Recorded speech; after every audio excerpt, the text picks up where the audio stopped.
ప్రవక్తలు కదా ప్రవచించారు. ఈ ప్రవచనములో దేవుని యొక్క ఆత్మ కుమ్మరించబడబోతూ ఉంది అని దావీదు సంతతి వారి మీదను యెరూషలేము నివాసుల మీదను కరుణ నొందించు ఆత్మను విజ్ఞాపన చేయు ఆత్మను నేను కుమ్మరింపగా.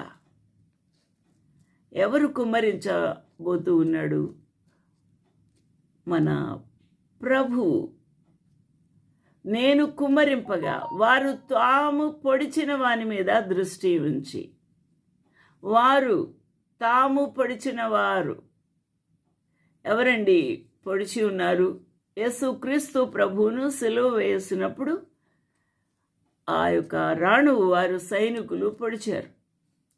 ఆ పొడిచిన వారు తాము పొడిచిన నా మీద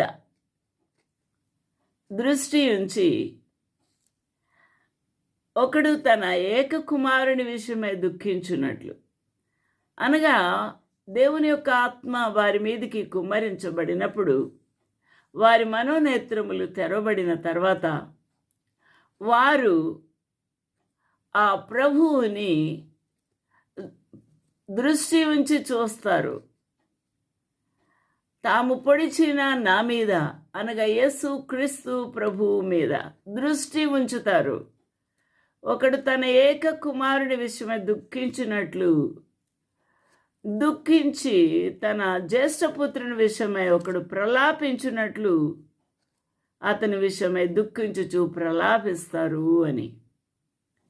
కాబట్టి యేసుక్రీస్తు ప్రభును వారు కనులారా చూడబోతూ ఉన్నారు, తాము పొడిచిన యేసుక్రీస్తు ప్రభువును.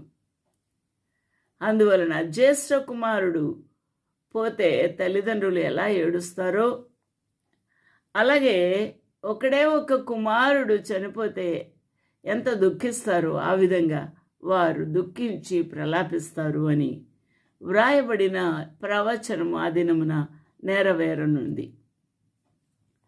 I will pour upon the house of David and upon the inhabitants of Jerusalem. వీరెవరు? ఎక్కువగా ఇశ్రాయేలు వారే. అన్యజనులు కూడా ఉండి ఉంటారు. వీరందరి యొక్క మనోనేత్రములు, హృదయ నేత్రాలు తెరవబడతాయి దేవుని యొక్క ఆత్మ కుమ్మరించబడినప్పుడు. అప్పుడు యెరూషలేము నివాసులందరూ కూడా దేవుని యొక్క ఆత్మ, ఎటువంటి ఆత్మను